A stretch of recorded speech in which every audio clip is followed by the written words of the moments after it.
बंदी छोड़ सतगुरु रामपाल जी परमेश्वर जी की जय हो।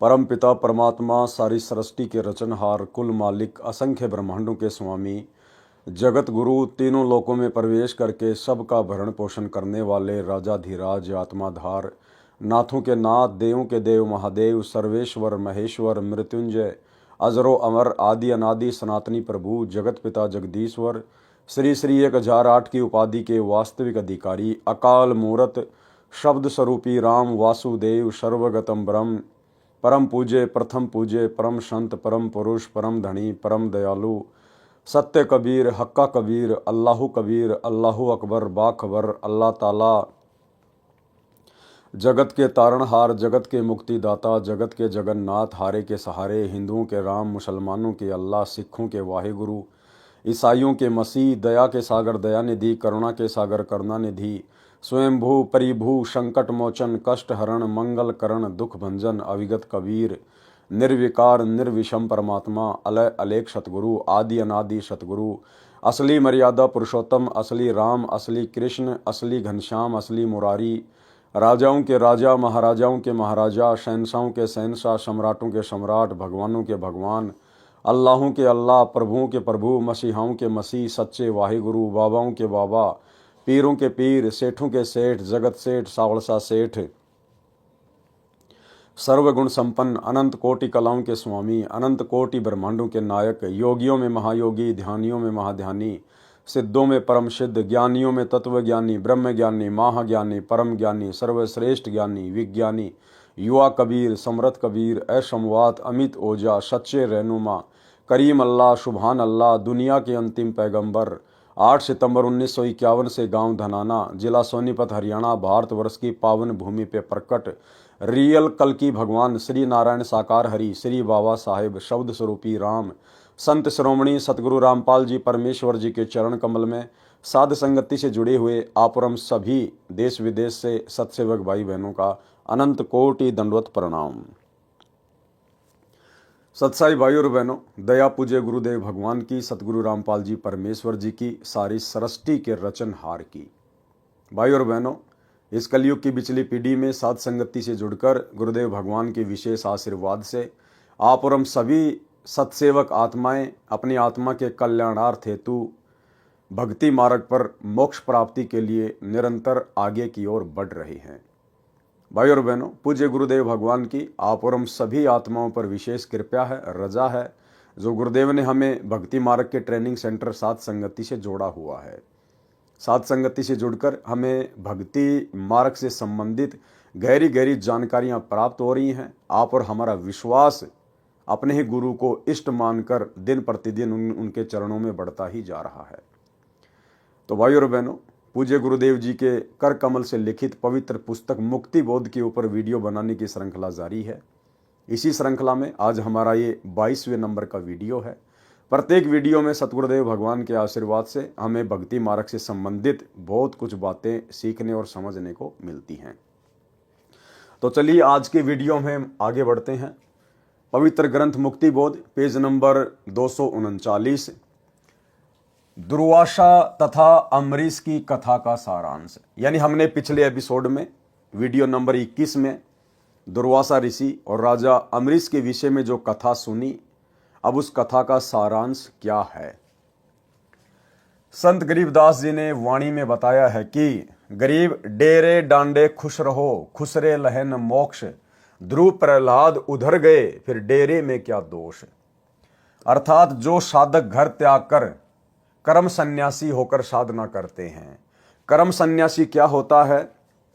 जो हर प्रकार के काम धंधों से, सामाजिक और पारिवारिक जिम्मेदारियों से अपने आप को मुक्त मान लेता है, जो एकांत में जाके साधना करता है, उसको कहते हैं कर्म सन्यासी। एक होता है कर्म योगी, यानी अपना जो कार्य है, जो जिम्मेदारियां हैं, जो कर्म है, उनको करते करते घर में रह के भक्ति करना, उसको कहते हैं कर्म योगी। जो साधक घर त्याग कर कर्म सन्यासी होकर साधना करते हैं, ब्रह्मचारी रहे हैं तथा वन में ही निवास करते हैं, वे मानते हैं कि परमात्मा ऐसे ही प्राप्त होता है। सामान्य व्यक्ति की धारणा भी यही होती है कि परमात्मा की प्राप्ति तो उन्हीं को होती है जो घर त्याग कर मोह माया को छोड़कर जंगल में चला जाता है।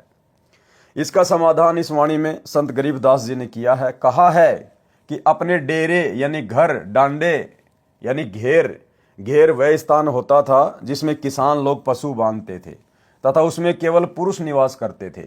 घर में केवल स्त्रियां निवास करती थी। मेल फीमेल का भिन्न स्थान बनाया जाता था। जो कुंवारे पुरुष होते थे यानी जो बैचलर होते थे वे अपने घेर में ही रहा करते थे। जो विवाहित होते थे यानी जो मैरिड होते थे वे ही रात्रि में अपनी पत्नियों के पास जा सकते थे। इसलिए कहा है कि अपने घर या घेर में खुशी के साथ रहो। यदि ब्रह्मचारी जीवन बिताने मात्र से मुक्ति मिले तो खुसरे यानी हिजड़े मुक्त क्यों नहीं होते जो जन्मजात ब्रह्मचारी हैं। आप ये भी मानते हो कि ध्रुव तथा प्रहलाद दोनों भक्तों का उद्धार हो गया, वे पार हो गए, उनकी मुक्ति हो गई। ये दोनों भगत घर में रहे, विवाह करवाया, बच्चे उत्पन्न किए और मुक्ति भी पाई। देखो भाई और बहनों, यहां परमात्मा ये बातें जगत वाले भाई बहनों को समझाने की दृष्टि से लिख रहे हैं कि ध्रुव प्रहलाद पार हो गए आप लोगों के अनुसार। लेकिन वास्तव में ध्रुव प्रहलाद पूर्ण मोक्ष प्राप्त नहीं कर पाए हैं। पूर्ण मोक्ष प्राप्ति के लिए कर्म सन्यासी बनना जरूरी नहीं है। कर्म योगी बनकर ध्रुव और प्रहलाद की तरह भक्ति की जा सकती है, परंतु पूर्ण मोक्ष प्राप्ति के लिए अंत में हमने विकारों से मुक्त होना ही पड़ेगा, विषय वासनाओं से मुक्त होना ही पड़ेगा। भले आपने रमेणी कर ली, शादी कर ली, आपने अपना परिवार बसा लिया, लेकिन पति पत्नी कर्म करते करते आप जी कभी भी मोक्ष प्राप्त नहीं कर सकते। आपने वो कर्म त्यागना पड़ेगा, विषय वासनाओं को त्यागना पड़ेगा यदि आपने पूर्ण मोक्ष प्राप्त करना है तो। ध्रुव प्रहलाद केवल इतने पार हुए हैं कि उन्हें फिर से जन्म लेना पड़ेगा। वो घर पर रहे, उन्होंने शादी की, विवाह किया, बाल बच्चे उत्पन्न किए, लेकिन उनको सच्चा सतगुरु प्राप्त नहीं था, उनको भक्ति का पूर्ण मार्ग प्राप्त नहीं था, जिस कारण से वो आत्माएं पूर्ण मोक्ष प्राप्त नहीं कर पाई। लेकिन परमेश्वर गुरुदेव भगवान हमें जो समझा रहे हैं, उनके कहने का मतलब ये है कि यदि आपकी भक्ति सच्ची है, आपका सतगुरु सच्चा है, मोक्ष मार्ग आपको पूरा प्राप्त है, तो आपने कहीं भी धक्के खाने की जरूरत नहीं है, कर्म सन्यासी बनने की जरूरत नहीं है, किसी अखाड़े में जाने की, किसी आश्रम में जाने की या जंगल में जाकर भक्ति करने की जरूरत नहीं है। आप अपने घर में रहिए, कर्म योगी बनिए, लेकिन विकारों से मुक्ति प्राप्त कीजिए। जो बुराइयां हैं उनको छोड़िए, जो विषय विकार हैं आप उनको छोड़िए। परिवार छोड़ने की जरूरत नहीं है, औरत को छोड़ने की जरूरत नहीं है, बच्चे छोड़ने की जरूरत नहीं है। परिवार में रहकर ज्ञान को आधार बनाकर विकारों को छोड़ने की आवश्यकता है, तब जाकर आपका पूर्ण मोक्ष होगा। अन्यथा शादी करके बाल बच्चे पैदा करने वाले और अंत में उन्हीं बाल बच्चों में रहने वाले और विषय वासनाओं में बने रहने वाले ध्रुव प्रहलाद का अभी तक मोक्ष नहीं हुआ है। उनको तो अभी बारंबार जन्म लेने पड़ेंगे। प्रहलाद का पुत्र बैलोचन था, बैलोचन का पुत्र राजा बलि था, जिसने अश्वमेध यज्ञ की थी। परमात्मा बावना यानी ठिगना रूप बनाकर भिक्षा लेने गए थे। परमात्मा कबीर जी द्वारा बताई सत्य साधना बिना मोक्ष नहीं होता। परमात्मा कबीर जी के द्वारा बताई गई सत्य साधना के बिना मोक्ष नहीं होता। ब्रह्मा विष्णु शिव तथा काल ब्रह्म व अक्षर पुरुष को इष्ट मानकर साधना करने से जीव का जन्म मरण समाप्त नहीं होता। इसलिए उसे परम शांति नहीं मिलती, न सनातन परम धाम यानी शाश्वत स्थानम प्राप्त होता है, जिसके विषय में गीता अध्याय 18 श्लोक 61-62 में कहा है कि गीता ज्ञानदाता काल ब्रह्म ने अपने से अन्य परमेश्वर की महिमा बताई है। उसी परमेश्वर की शरण में जाने से परम शांति होती है। किस परमेश्वर की शरण में जाने से? उस तत्वदर्शी संत की शरण में जाने से, उस कबीर भगवान की शरण में जाने से परम शांति होती है। तो भाई अगर आप कबीर भगवान मानते हैं उस डाढ़ी मूंछ वाली कबीर जी की समझे जाने वाली नकली फोटो को, तो भाई उसके भरोसे तो आपको कभी भी परम शांति नहीं हो सकती। क्योंकि आप कभी भी उनकी शरण में नहीं जा सकते यदि आप उसी दाढ़ी मूछ वाले रूप को ही कबीर जी मान रहे हैं तो, क्योंकि वो वर्तमान में ना प्रकट है ना प्रकट हो सकता है। उस रूप में तो परमेश्वर जी ने 650 साल पहले लीला की थी। अब वर्तमान में आपको वो दाढ़ी मूछ वाला कबीर देखने को नहीं मिलेगा, जबकि गीता ज्ञानदाता कहता है कि उसकी शरण में जाने से परम शांति मिलेगी, मोक्ष मिलेगा। शरण का मतलब उससे नाम दीक्षा लेकर भक्ति करने से। तो उस दाढ़ी मूछ वाले कबीर के भरोसे तो आप जी भाई साहब कभी भी सतलोक नहीं जा सकते यदि आप उस दाढ़ी मूछ वाले रूप को ही कबीर जी मानते हैं तो। लेकिन इसके बावजूद आज हमें शरण प्राप्त हो चुकी है हमारे पूज्य गुरुदेव भगवान की। ये वही कबीर परमेश्वर हैं जो 650 साल पहले हम जिस फोटो में जो रूप देखते हैं दाढ़ी मूछ वाला, उस रूप में इन्हीं परमेश्वर ने, सतगुरु रामपाल जी भगवान ने वो लीला की थी। आज पुनः वही कबीर परमात्मा गुरुदेव के रूप में धरती पे प्रकट है। इसलिए आज इनकी शरण में आने से हम परम शांति प्राप्त कर सकते हैं। ये है वो तत्वदर्शी संत। उसी परमेश्वर की शरण में जाने से परम शांति होती है तथा अमर लोक यानी सतलोक प्राप्त होता है। उदाहरण, राजा अम्बरीश श्री विष्णु जी के अच्छे भगत थे, घर में रहते थे, बाल बच्चेदार थे। उनकी भक्ति की शक्ति के सामने कर्म सन्यासी दुर्वासा ऋषि भी हार गया था। चरण पकड़कर अपनी जीवन रक्षा की भीख मांगी थी। वही अम्बरीश वाली आत्मा त्रेता युग में राजा जनक हुए, जो घर में रहते थे तथा विवाहित थे, सीता जी के पिता थे। उनकी भक्ति के सामने कर्म सन्यासी वनवासी ऋषि सुखदेव, पुत्र ऋषि कृष्ण दैपायन यानी वेद व्यास ने हार मानी और दीक्षा लेकर राजा को गुरु बनाकर स्वर्ग जाने की व्यवस्था की। यानी जो कर्म योगी थे और जिनको शत भक्ति प्राप्त थी, उनके सामने अपने आप को जो कर्म सन्यासी समझते थे, घर छोड़कर ब्रह्मचारी रहकर तपस्या करते थे, साधना करते थे, उन कर्म सन्यासियों ने कर्म योगियों के सामने घुटने टेके, उनको अपना गुरु धारण किया। तो मात्र घर छोड़ने से भक्ति सफल नहीं होती, मात्र ब्रह्मचार्य का पालन करने से परमात्मा प्राप्ति नहीं होती। हमने कर्म योगी बनकर भक्ति करनी है। और भक्ति यदि हमारे पास में सत्य है, गुरु यदि हमें पूर्ण प्राप्त है, तो भाई फिर आप चाहे कर्म योगी रहो चाहे कर्म सन्यासी रहो, वो भक्ति करने से हमारा बेड़ा पार होगा। कलयुग में वही राजा अम्बरीश व राजा जनक वाली आत्मा स्वर्ग में अपने पुण्यों को खर्च कर भारत देश में, वर्तमान में पाकिस्तान में श्री कालूराम मेहता खत्री के घर जन्मा, श्री नानक नाम रखा। उस जीवन में भी श्री विष्णु जी की भक्ति करते थे।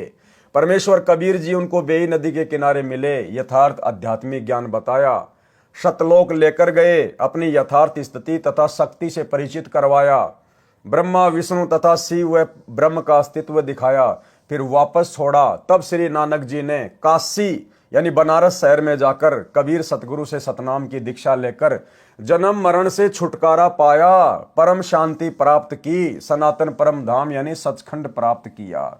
भाइयों और बहनों, ये जो लेख है, ये लेख परमात्मा जगत वाले भाई बहनों के हिसाब से लिख रहे हैं, क्योंकि इन पुस्तकों को आने वाले समय में पूरा विश्व पढ़ेगा। तो किसी को कोई शंका ना हो जाए कि कबीर परमात्मा की भक्ति से मोक्ष नहीं होता। लेकिन जब हम उनकी शरण में आ जाएंगे, यानी जब हम पूज्य गुरुदेव जी की शरण में आ जाएंगे और हम इनके तत्व ज्ञान को समझने लग जाएंगे, तो हमारी नजर में ये लेख कुछ अलग ही अर्थ लेकर आएगा। यानी गुरुदेव भगवान ने बताया कि वे समान रूप से सबके लिए सत्संग करते हैं और जिसकी जैसी बुद्धि विकसित होती है वो उसी प्रकार से सत्संग को पकड़ लेता है। तो सामान्य तौर पर तो परमात्मा ने जगत वालों के लिए लिख दिया कि कबीर परमात्मा की शरण में आकर नानक जी ने पूर्ण मोक्ष प्राप्त किया, जन्म मरण से मुक्त हो गए। लेकिन इन्हीं वाणियों को अब आप और हम दूसरे तरीके से समझेंगे कि वास्तव में गुरुदेव ये लेख किस आधार से लिख रहे हैं और किस आत्मा को क्या समझाना चाहते हैं। रियल में गुरुदेव भगवान ने बता दिया कि ये वर्तमान बिचली पीढ़ी का समय मोक्ष प्राप्ति का समय है। आज से पहले परमात्मा ने किसी को भी पूर्ण मोक्ष की प्राप्ति नहीं करवाई। जितनी भी महान महान आत्माएं हैं, नानक जी से लेकर धर्मदास, पंडित रामानंद जी, मीराबाई जी, अर्जुन सरजुन, ये सभी आत्माएं वर्तमान में पुनः मानव जन्म लेंगी। कुछ आत्माएं ले चुकी हैं। और नानक जी ये भी 64 लाख में थे और 64 के 64 लाख काशी में फैल हो गए थे। और गुरुदेव ने 74 नंबर का जो विशेष संदेश है हिसार जेल से आया हुआ, उसमें बिल्कुल क्लियर कर दिया है कि नानक जी को वर्तमान में मनुष्य जन्म मिल चुका है। आपको कल के 21 नंबर के पार्ट में भी वो क्लिप दिखाई थी, सुनाई थी, एक बार फिर से सुन लीजिए। परमेश्वर ने नानक जी के सभी जन्मों का उल्लेख किया है कि सतयुग में राजा अमरीश था, त्रेता में राजा जनक बना और फिर बाबा नानक के रूप में जन्मा। और अगर अब उसको नाम नहीं मिलता, परमात्मा की शरण में नहीं आता, तो फिर 84 में जाता। तो इस सत्संग को ध्यान से सुनिए, आपको क्लियर हो जाएगा कि वर्तमान में नानक वाली आत्मा सतगुरु रामपाल जी की शरण में आ चुकी है और उपदेश लेकर अपनी सत भक्ति कर रही है। सुनिए। 3 लोक का राज जय जीव को कोई दे, लाख बधाई क्या करे जय नहीं नाम थे नहीं। जैसे राजा अमरीश राजा थे और वो भक्ति ना करी तो करनी चाहिए थी, मर गया, राज छूट गया। कोई पुण्य शेष रह रहे थे, फिर राजा जनक बन गया, भक्ति से फिर बाबा नानक बन गया। अरीब जब नाम ना मिलता तो 84 में जाते और फिर ये जीवन भी ऐसे नष्ट हो जाता। अरीब जब नाम ना मिलता तो 84 में जाते और फिर ये जीवन भी ऐसे नष्ट हो जाता। अरीब जब नाम ना मिलता तो 84 में जाते और फिर ये जीवन भी ऐसे नष्ट हो जाता। तो भाइयों और बहनों, समझदार को तो संकेत ही काफी होता है। परमात्मा के सत्संगों में पहली कक्षा से लेकर पीएचडी तक का ज्ञान होता है। जिस आत्मा की जैसे जैसे बुद्धि विकसित होती चली जाएगी, उन सत्संगों का उसी हिसाब से अर्थ निकालती चली जाएगी। तब श्री नानक जी ने काशी शहर में जाकर कबीर सतगुरु से सतनाम की दीक्षा लेकर जन्म मरण से छुटकारा पाया, परम शांति प्राप्त की, सनातन परम धाम यानी सचखंड प्राप्त किया। काल ने ऋषि दुर्वासा को प्रेरित किया था ताकि अमरीश सत्य साधना त्याग दे और इसका इसी जन्म में पतन हो जाए। देखो, दुर्वासा ऋषि राजा अमरीश के वहां घर पर क्यों गया, महल में क्यों गया और क्यों उसने वहां जाकर बकवाद करी कि तूने मेरे बिना भोजन कैसे कर लिया, मैं तेरे को श्राप देता हूं। काल प्रेरणा से, काल ने दुर्वासा ऋषि में प्रेरणा करके और सत्य साधना करने वाले राजा अमरीश को विचलित करने के लिए, डराने के लिए, वो सत्य साधना छुड़वाने के लिए भेजा था दुर्वासा को। और भाइयों और बहनों, हमने भी शांत स्वभाव दर्शाते हुए नेक नीति और आदर के साथ में जो एक भगत के गुण होते हैं, लक्षण होते हैं, क्योंकि राजा अमरीश को अपने इष्ट पर विश्वास था, उसको अपनी भक्ति पे विश्वास था। वो किसी के शराप देने से, किसी के डराने से, ज्यादा ऊंचा बोलने से भयभीत नहीं हुए, क्योंकि उन्हें अपने ईश में सबसे ज्यादा समर्थता नजर आती थी। और परमेश्वर ने उसके इस विश्वास को देखते हुए फिर उसकी रक्षा भी की। तो इसी प्रकार भाइयों और बहनों, वर्तमान में हमने भी हर प्रकार से लोक लाज से संघर्ष करना है, घर परिवार और समाज वालों से संघर्ष करना है। लड़ना नहीं, झगड़ना नहीं, विचलित नहीं होना, अपना आपा नहीं खोना, जोश में आकर होश नहीं खोना। हमने अपने गुरुदेव भगवान पर विश्वास रखना है कि मेरा रक्षक मेरा गुरु है और मेरे गुरु से बड़ा समर्थ, निर्विकार, निर्भय सृष्टि में और दूसरा कोई नहीं है, जो कि परम सत्य है। तो फिर हमारा कोई बिगाड़ क्या लेगा? दुनिया चाहे कितना ही क्यों ना भोके, अगर हम इस भक्ति रूपी हाथी पे बैठे हैं, हमें विश्वास है, तो फिर कुत्ते चाहे कितना ही भौंके, समाज चाहे कितना ही भौंके, रिश्तेदार कितना ही भौंके, अनुपदेशी आपको कितना ही भयभीत करें, वे हमारा कुछ भी नहीं बिगाड़ पाएंगे। काल ने ऋषि दुर्वासा को प्रेरित किया था ताकि अमरीश सत्य साधना त्याग दे और इसका इसी जन्म में पतन हो जाए, यानी बेड़ा गर्क हो जाए। परमात्मा कबीर जी ने राजा अमरीश की सत्य साधना की रक्षा की।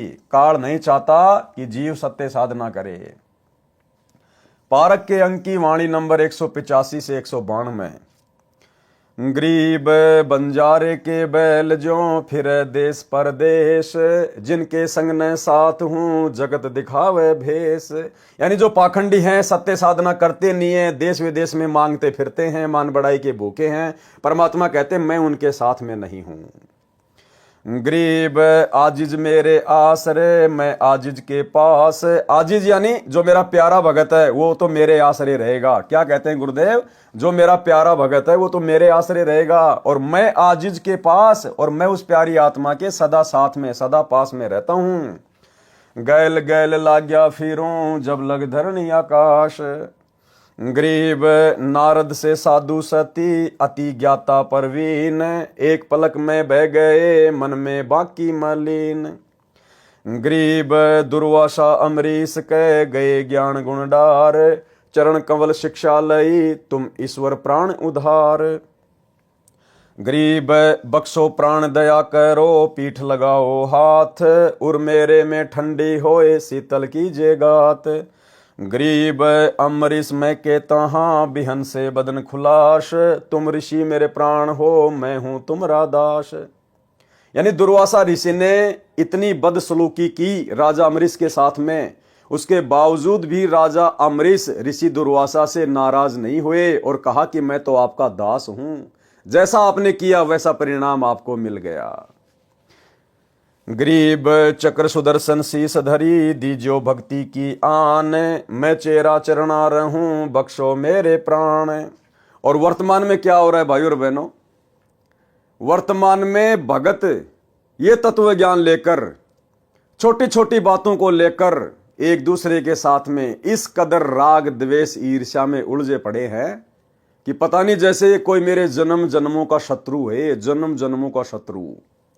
अरे भैया, अगर आप किसी भगत के विचारों से सहमत नहीं हैं, अगर किसी भगत ने आपके साथ में धोखा कर दिया, छल कपट कर दिया, तो भैया आप उस भगत को छोड़िए ना। आप परमात्मा की मर्यादाओं को क्यों तोड़ रहे हैं? आप परमात्मा के सत्संग रूपी विधान के खिलाफ क्यों उसके साथ ऐसा व्यवहार कर रहे हैं? अगर आपको लगता है कि इस भगत से मेरे विचार मेल नहीं खाते हैं, तो उस भगत से बातचीत बंद कर दीजिए, मिलना जुलना बंद कर दीजिए। फिर लग जाएंगे उसके पीछे काले कुत्ते की तरह मोबाइल में वीडियो बनाने में, पंपलेट बनाने में, वो ऐसा ये ऐसा, वो ठग है, वो ये है, फिर अपने और ज्यादा वो क्रम फोड़ता है। राजा अमरीश से शिक्षा लेनी चाहिए ऐसे बुद्धिहीन भक्तों को। अरे दुर्वासा ऋषि ने तो राजा अम्बरीश को मारने के लिए चक्र सुदर्शन छोड़ दिया था, उसके बावजूद भी राजा अम्बरीश ने उसको यही कहा कि मैं तो आपका दास हूं, आप तो मेरे लिए आदरणीय हैं, आपको तो केवल आपके कर्म मिले हैं, मैं क्या कर सकता हूं इसमें। यानी राजा अम्बरीश ने अपने मन में दुर्वासा ऋषि के प्रति कोई वैर भाव पैदा नहीं किया। तो भाई और बहनों, आज हमें तो तत्व ज्ञान मिल गया है, और ये तत्व ज्ञान मिलने के बाद भी ज्यादातर भगत छोटी छोटी बातों को लेकर आपस में राग द्वेष ईर्ष्या में फंसे हुए हैं। भाई कैसे परमात्मा प्राप्त करेंगे? गरीब चक्र सुदर्शन पकड़ कर अमरीश बैठाए, दुर्वासा पर मेहर करी चलो भक्ति के भाई। सरलार्थ, परमात्मा ने कहा है कि मेरा सिद्धांत है कि जो हरियाई गाय की तरह इधर उधर दुनिया को ठगते फिरते हैं, मैं उनके साथ नहीं हूं।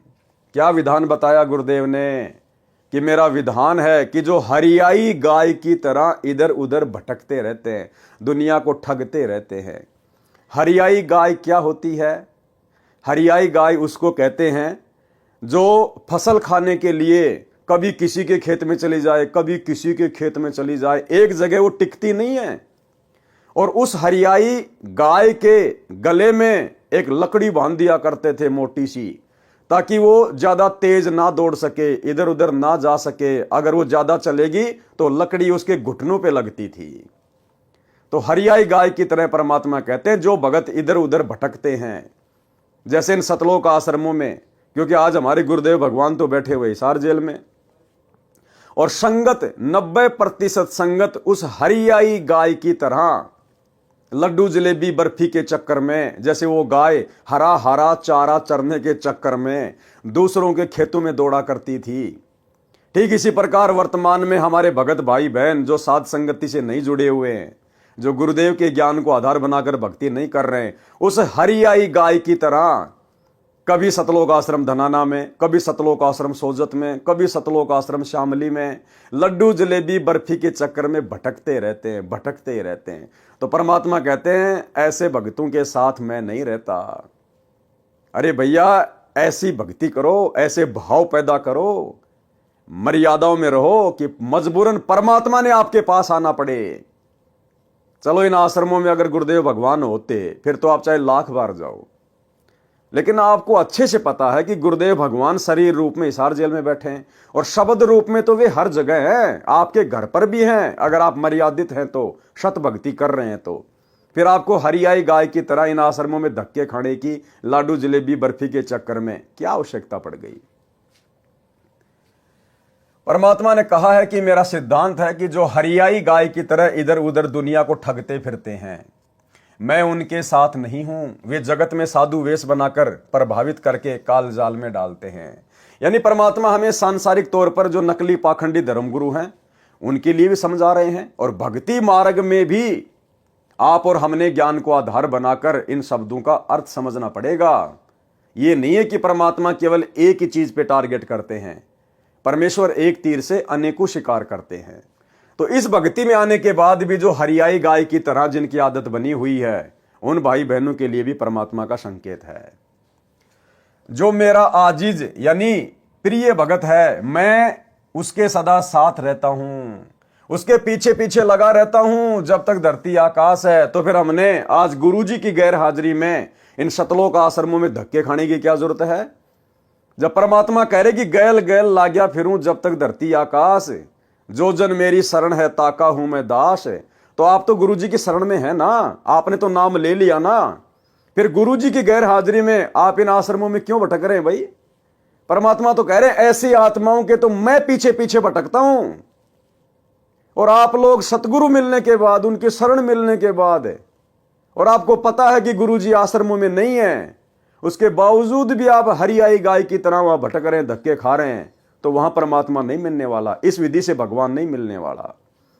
परमात्मा तो कहते हैं अगर तू भक्ति करेगा, मर्यादा में रहेगा, तो मैं तेरे पीछे पीछे भटकूंगा, 24 घंटे छाया की तरह मैं तेरे साथ में रहूंगा। बताओ फिर भगत को भटकने की जरूरत क्या है। जो मेरा आजीज यानी प्रिय भगत है, मैं उसके सदा साथ रहता हूं, गेल गेल यानी पीछे पीछे लगा रहता हूं जब तक धरती तथा आकाश है। इसलिए हम सत्सेवक भाई बहन मर्यादाओं पर ज्यादा जोर देते हैं, गुरु को प्रसन्न करने की तरफ ज्यादा ध्यान देते हैं, ताकि हमें कहीं भटकने की जरूरत ना पड़े और पल पल सतगुरु हमारे साथ में शब्द रूप में रहे। नारद जी साधना करने वन में गए थे, 12 वर्ष साधना करके लौटे तो अपने पिता ब्रह्मा से कहा कि मैंने अपनी इंद्रियों पर काबू पा लिया है। ब्रह्मा जी ने कहा कि अच्छी बात है, परंतु अपनी उपलब्धि को बताना नहीं चाहिए। बिल्कुल भाई और बहनों, सही कहा ब्रह्मा जी ने, लेकिन वर्तमान में आप और हमें तत्व ज्ञान प्राप्त है, लाभ हानि का अच्छे से गुरुदेव ने हमें समझा दिया है। इसलिए यदि हमें किसी प्रकार की कोई उपलब्धि हो भी जाती है, यदि हम अपने विषय विकारों पर कंट्रोल प्राप्त कर भी लेते हैं, तो पहली बात तो हमें अंदर से पता है कि ये मेरे बस की बात नहीं थी, ये मेरे गुरुदेव भगवान के आशीर्वाद से ऐसा संभव हुआ है, और गुरुदेव भगवान ने ऐसा इसलिए किया ताकि मैं शांति से भक्ति कर सकूं। तो विषय विकारों पर कंट्रोल करने के बाद जो आत्मीय आनंद, जो शांति हम इस भक्ति मार्ग पर महसूस कर रहे हैं, प्राप्त कर रहे हैं, उस मकसद से तो हम दूसरे भगत भाई बहनों को समझा सकते हैं कि भाई देखो, वास्तव में भक्ति का आनंद तो उसी समय है जब हम विषय विकारों से दूर हट जाएंगे, और भाई इनके हटे बिना बात बनेगी नहीं। और भाई दास के ऊपर भी गुरुदेव भगवान की विशेष मेहर हुई है, परमात्मा ने इन विषय विकारों से दास को भी दूर कर दिया है भक्ति के लिए। तो इस प्रकार से तो हम समझा सकते हैं, दूसरों को बता सकते हैं, उनको भी अच्छे कर्मों के लिए प्रेरित करने के लिए। और एक होता है कि मैंने विषय विकारों पे विजय प्राप्त कर ली, हाँ मैंने अपनी पत्नी को अपनी बहन बना लिया, अब मैं काल के जाल में नहीं फंसने वाला, तो वो जरूर फंसेगा, क्योंकि वो अहंकार में बोल रहा है। तो इस मकसद से ब्रह्मा जी ने अपने पुत्र नारद को कहा था कि बेटा किसी और के सामने जिक्र मत करना, परंतु अपनी उपलब्धि को बताना नहीं चाहिए। आप श्री विष्णु जी से तो ये बात बिल्कुल ना कहना। नारद जी तो उमंग से भरा था, श्री विष्णु जी के पास गए, उनको अपनी साधना की सफलता बताई। अब बताओ, ये देवी देवता भाई और बहनों, आप और हमारे से भी नैतिक ज्ञान में नीचे गिरे हुए हैं। ब्रह्मा जी का बेटा नारद, और जब नारद ने अपनी उपलब्धि अपने पिता को बताई तो ब्रह्मा जी ने आदेश दिया कि बेटा विष्णु को तो विशेष तौर पर मत बताना, तेरे चाचा को तो बिल्कुल ही मत बताना। इसके बावजूद नारद जी सबसे पहले विष्णु जी के पास गए और सारी बात बता दी। तो कहां ये अपने बाप की बातें मानते हैं।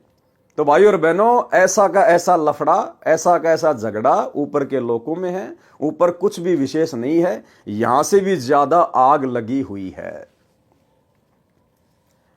परंतु अपनी उपलब्धि को बताना नहीं चाहिए। आप श्री विष्णु जी से तो ये बात बिल्कुल ना कहना।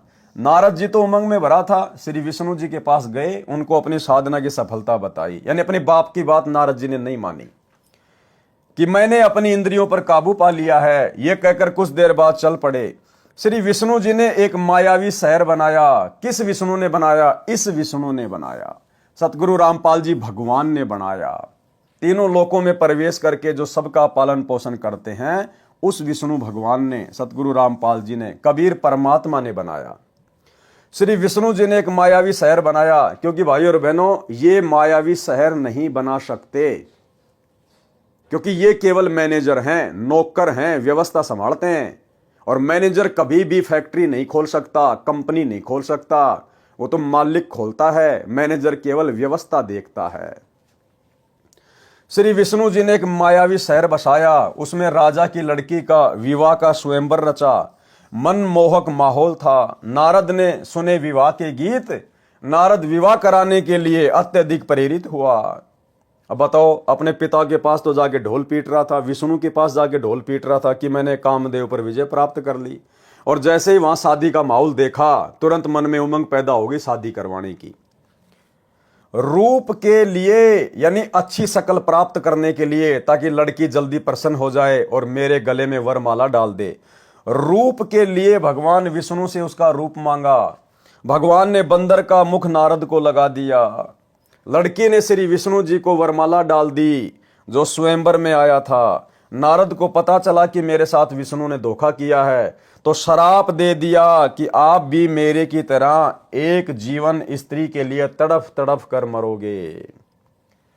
श्री रामचंद्र के रूप में विष्णु जी का जन्म अयोध्या के राजा दशरथ के घर हुआ। फिर वनवास हुआ। सीता पत्नी श्री राम भी वन में साथ गई। सीता का अपहरण हुआ। श्री राम ने सारा जीवन पत्नी के वियोग में बिताया।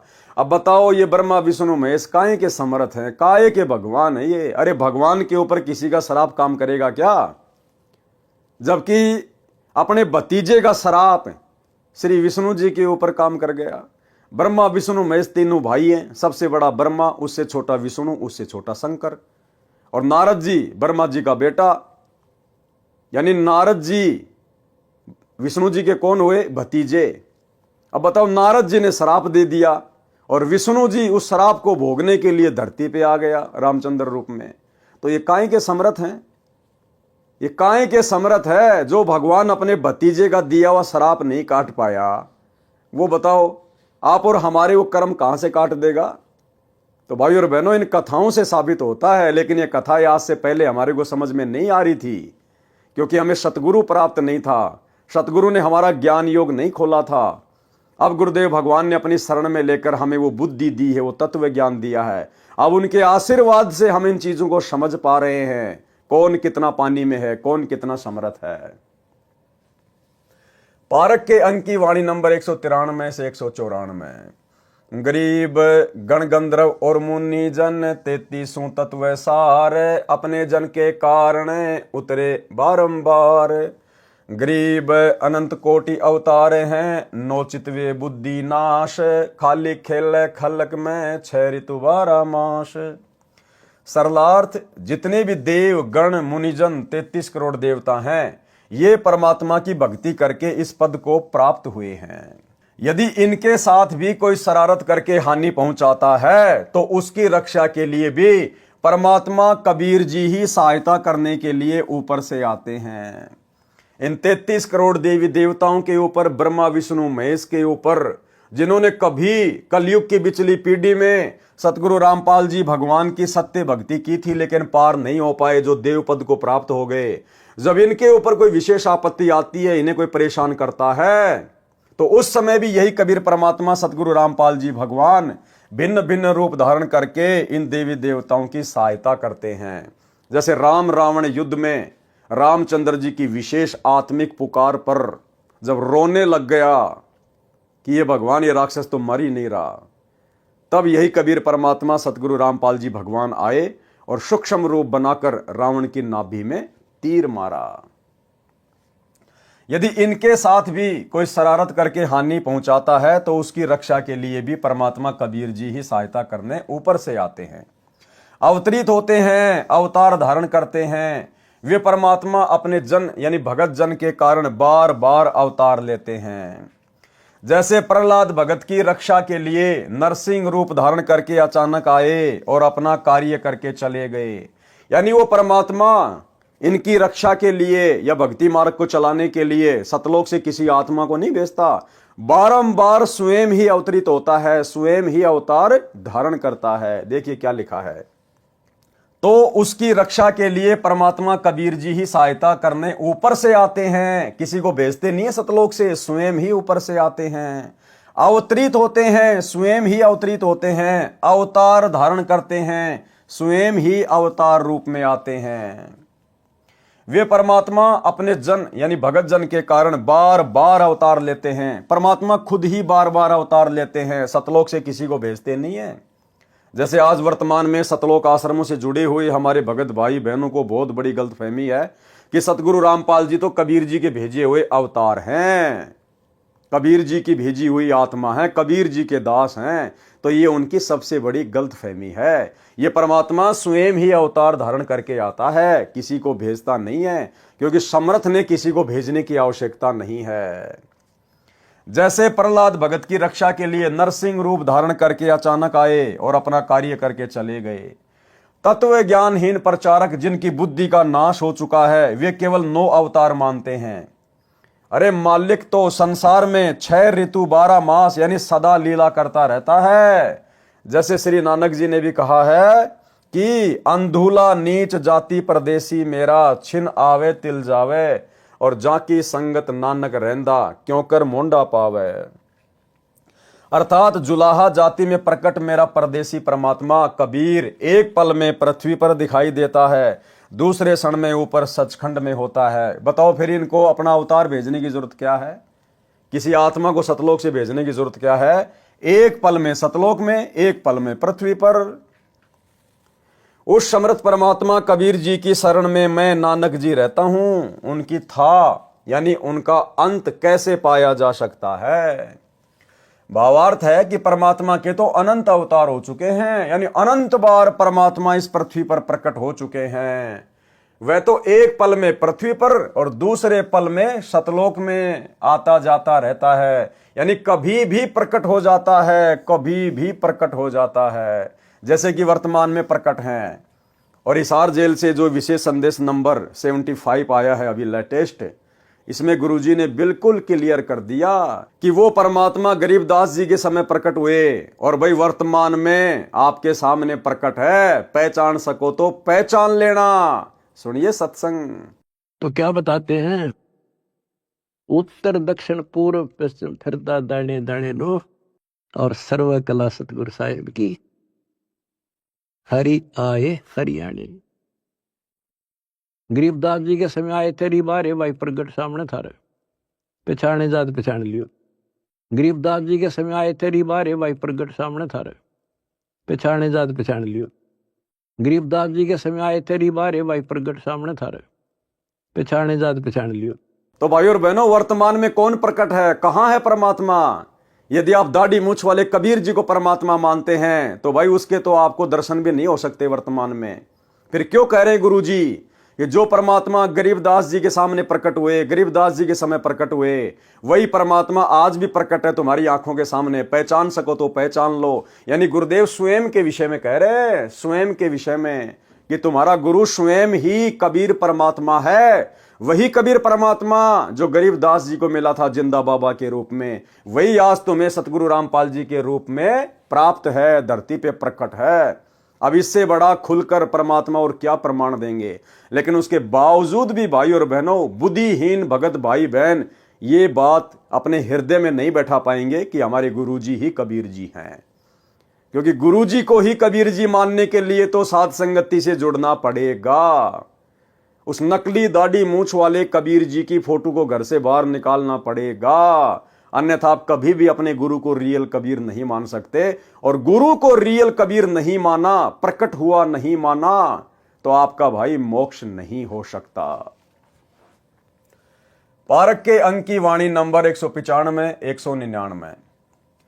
गरीब पीछे पीछे हरि फिरे, आगे संत सुजान, संत करे कोई सांच है, चारों युग परवान। गरीब साईं सरी के साधु हैं, इन समतुल नहीं और, संत करे सो होत हैं, साहिब अपनी ठोर।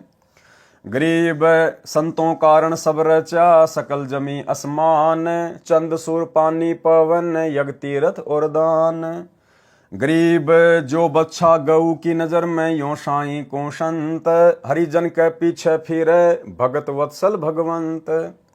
गरीब धारी मेरे संत की, मुझसे मिटे ना अंश, बुरी भली बाँचे नहीं, सोई हमरा वंश। अब ये जो चारों वाणियां हैं भाई और बहनों, और इन चारों वाणियों में जो संत शब्द का प्रयोग किया गया है, ये हमारे पूज्य गुरुदेव भगवान के लिए है।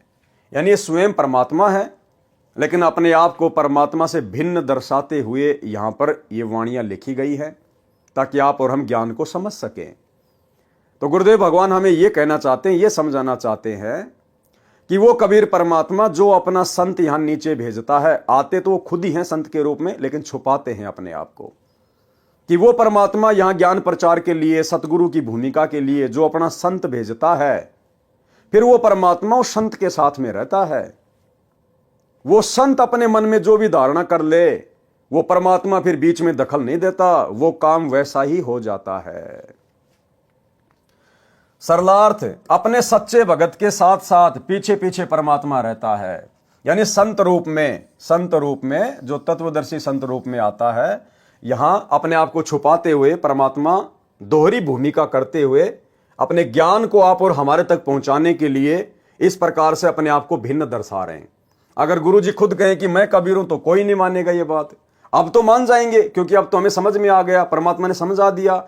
लेकिन 1994 में जब इन्होंने अपना ज्ञान देना शुरू किया, उस समय यदि ये कहते कि मैं कबीर भगवान हूं, मैं ही काशी वाला जुला हूं, तो कोई भी स्वीकार नहीं करते। इसलिए उस कबीर परमेश्वर ने अपने आप को एक संत रूप में ज्यादा दूसरों के सामने प्रदर्शित करना पड़ता है। उस आधार से वाणियां लिखी गई है कि अपने सच्चे भगत के साथ साथ पीछे पीछे परमात्मा रहता है।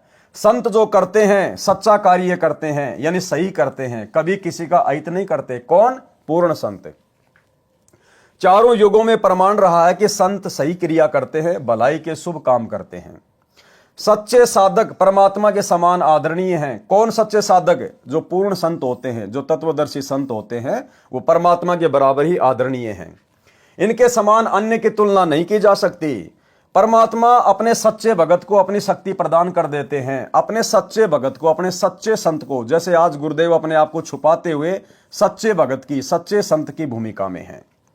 परमात्मा अपने सच्चे भगत को अपनी शक्ति प्रदान कर देते हैं। परमात्मा कबीर जी कहते हैं कि मेरी बजाय इन संतों से मांगो। संत परमात्मा से प्राप्त शक्ति से अपने अनुयायियों की मनोकामना पूर्ण करते हैं, उनकी रक्षा करते हैं। परमात्मा कबीर जी उनके बीच में कोई दखल नहीं देते। यानी संत ने जो धारणा अपने मन में बना ली, जो आशीर्वाद अपने शिष्य को दे दिया, फिर परमात्मा बीच में कोई दखल अंदाजी नहीं करता। क्यों? क्योंकि संत स्वयं ही परमात्मा होता है। कौन से मार्ग में? इस कबीर परमात्मा के सतलोक वाले मार्ग में, सत भक्ति मार्ग में, अन्य पाखंडियों की भक्ति में नहीं, तीन लोक की भक्ति में नहीं, केवल सतलोक वाली भक्ति में कबीर परमात्मा खुद ही संत रूप में होता है। इसलिए भला बीच में दखलंदाजी और कौन करेगा। इसलिए कहा है कि संत करे सो होत हैं, यानी तत्वदर्शी संत करे सो होत हैं, और साहिब अपनी ठोर। वो परमात्मा बीच में दखलंदाजी नहीं करता। परमात्मा ने भक्तों के लिए पृथ्वी तथा इसके सहयोगी सूर्य, आकाश, हवा व जल व अन्य ग्रह बनाए हैं ताकि वे भक्ति करके अपना कल्याण करवा सकें। तीर्थ स्थान भी भक्तों का साधना स्थल है। दान की परंपरा भी भक्ति में अति सहयोगी है, परंतु दान संत यानी गुरु को दिया जाता है। कुपात्र को दिया दान तो रण रे यानी अनुपजाऊ यानी बंजर भूमि में बीज डालकर खराब करने के समान है। परमात्मा कबीर जी ने कहा है कि कबीर गुरु बिन माला फेरते, गुरु बिन देते दान, गुरु बिन दोनों निष्फल है, भावे देखो वेद पुराण। अर्थात भगत को चाहिए कि पहले पूर्ण गुरु से दीक्षा ले, फिर उनको दान करे, उनके बताए मंत्रों का जाप यानी सुमरण करे। गुरुजी से दीक्षा लिए बिना भक्ति के मंत्रों के जाप की माला फेरना तथा दान करना व्यर्थ है। गुरु बनाना अति आवश्यक है। प्रमाण कबीर राम कृष्ण से कौन बड़ा, उन्हों भी गुरु कीन, तीन लोक के वेदनी गुरु आगे अधीन। आम सांसारिक लोग श्री ब्रह्मा विष्णु महेश से और उनके जो अवतार हैं, श्री राम रूप में आए, श्री कृष्ण रूप में आए, तो आम जो सांसारिक लोग हैं जो तत्व ज्ञान से अपरिचित हैं, वे श्री राम और श्री कृष्ण से तो बड़ा किसी को परमात्मा नहीं मानते, भगवान नहीं मानते। तो हमें गुरुदेव समझाना चाहते हैं कि तुम्हारे उन भगवानों ने भी गुरु धारण किया, गुरु से उपदेश लेकर भक्ति की, तब वापस अपने लोक में जा पाए सूक्ष्म शरीर में। फिर तुम वर्तमान में भाई बिना गुरु के कौन से खेत की मूली हो जो 84 लाख योनियों से और नरक से छूट जाओगे। कबीर राम कृष्ण से कौन बड़ा, उन्हों भी गुरु कीन, तीन लोक के वेदनी गुरु के आगे अधीन। अर्थात पृथ्वी के मानव, स्त्री और पुरुष श्री राम तथा श्री कृष्ण से बड़ा देवता किसी को नहीं मानते। उन दोनों ने गुरु जी से दीक्षा ली, तीन लोक के मालिक होते हुए भी उन्होंने गुरु बनाए। श्री कृष्ण जी ने ऋषि दुर्वासा जी को अध्यात्म गुरु बनाया। ऋषि संदीपनी उनके शिक्षक गुरु थे। यानी श्री कृष्ण जी के दो गुरु थे, एक तो संदीपनी ने केवल उनको अक्षर ज्ञान करवाया था, पढ़ाई लिखाई वाले गुरु थे। दूसरे दुर्वासा ऋषि जिन्होंने आध्यात्मिक ज्ञान की दीक्षा दी। श्री कृष्ण जी ने ऋषि दुर्वासा जी को आध्यात्म गुरु बनाया, ऋषि संदीपनी उनके शिक्षक गुरु थे। श्री रामचंद्र जी ने ऋषि वशिष्ठ जी को गुरु बनाया। वे दोनों त्रिलोकनाथ होते हुए भी अपने अपने गुरु के आगे आधीन भाव से पेश होते थे। फिर आम लोगों की क्या औकात है जो गंगा जी में डुबकी लगाने से, कुंभ में डुबकी लगाने से, किसी तीर्थों पर जाने से, मंदिर मस्जिद में जाने से और वे पाप मुक्त हो जाएंगे या वे उस स्तर की साधना का लाभ उठा पाएंगे? बिल्कुल नहीं। परमात्मा अपने भगत पर निरंतर दृष्टि रखते हैं कि कहीं कोई देव, भूत, पितर, प्रेत, गण, गंधर्व, राक्षस, यक्ष, यमदूत मेरे भगत को हानि ना कर दें। जैसे गाय अपने बच्चे यानी बछड़ी बछड़े पर निरंतर दृष्टि रखती है, चारा चरते समय भी एक आंख बच्चे पर ही लगी रहती है। यदि कोई अन्य पशु उसके बच्चे के निकट आता है तो वह यदि खुली होती है तो दौड़कर उस गैर पशु को टक्कर मारने दौड़ती है। जबकि हमारे गुरुदेव भगवान तो अबंध हैं, अबंध। हम रोज नित्य में पढ़ते हैं, गरीब ऐसा सतगुरु हम मिल्या, बेपरवाह अबंध, परम हंस पूर्ण पुरुष, रोम रोम रविचंद। यदि रस्से से बंधी होती है तो भी अपनी प्रतिक्रिया दिखाती है, जहां तक उसका रस्सा जाने देता है वहां तक उस अन्य पशु को टक्कर मारने दौड़ती है। परमात्मा भगत वत्सल है, भक्तों के रक्षक व प्रिय हैं। वे भक्तों के पीछे पीछे फिरते रहते हैं। परमात्मा भक्तों के पीछे पीछे फिरते रहते हैं। भाई जब खुद भगवान हमारे पीछे पीछे फिरते रहते हैं तो भला फिर हमने वर्तमान में परमात्मा की गैर हाजिरी में, गुरुदेव की गैर हाजिरी में उन आश्रमों में जाके धक्के खाने की जरूरत क्या है? भाई यदि हम भगत हैं, सही भक्ति कर रहे हैं, मर्यादा में हैं, तो ऐसे भगत के जब परमात्मा खुद ही पीछे पीछे फिरता रहता है तो हमने वर्तमान में गुरुजी की गैर हाजिरी में इन सतलोक आश्रमों में धक्के खाने के लिए क्यों जाना? या वो जाएंगे जिनको अभी तक ये ज्ञान समझ में नहीं आ पाया है। क्योंकि परमात्मा कहते हैं गोता मारूं सुरग में जा बैठूं पाताल, और गरीब दास ढूंढता फिरूं अपने हीरे मोतीलाल। बताओ, जो परमात्मा खुद ही भगत के पीछे पीछे रहता है, साए की तरह साथ में रहता है, शब्द रूप में पल पल साथ में रहता है, तो फिर भगत ने कहीं धक्के खाने की क्या जरूरत है? धक्के वो खाएगा जो कस्तूरी वाले हिरण की तरह अभी तक कस्तूरी को पहचान नहीं पाया। मेरे संत यानी सतगुरु पद पर जो संत होता है उसकी धारणा यानी जो वो अपने सेवक अनुयायियों को आशीर्वाद देकर लाभ देना चाहता है, उसकी वह धारणा मेरे से टाली नहीं जा सकती, यानी मैं उसमें दखल नहीं दे सकता। क्यों? क्योंकि संत इस कबीर परमात्मा के मार्ग में जो पूर्ण संत होता है, जो तत्वदर्शी संत होता है, वो स्वयं कबीर भगवान ही होता है, इसलिए दखल और देगा कौन? परंतु मेरे भगत यानी संत को मर्यादा का ध्यान रखना अनिवार्य है, लेकिन अपने भेजे गए संत के लिए भी मर्यादा अनिवार्य है।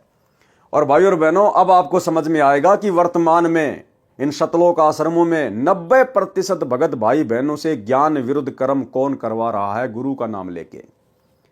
या इस लाइन में यह बात बोलकर परमात्मा क्या कह रहे हैं कि मेरा जो संत होता है, जिसको मैं तत्वदर्शी संत बना के भेजता हूं, सतगुरु बना के भेजता हूं, जैसे वर्तमान में हमारे गुरुदेव भगवान आए हुए हैं, तो परमात्मा कबीर जी कह रहे हैं कि उस संत को भी मर्यादाओं का विशेष ध्यान रखना पड़ता है।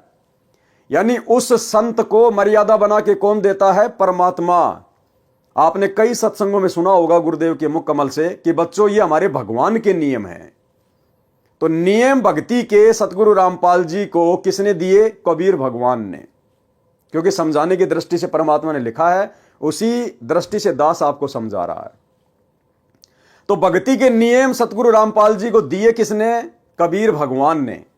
फिर क्या कह रहा है वो परमात्मा?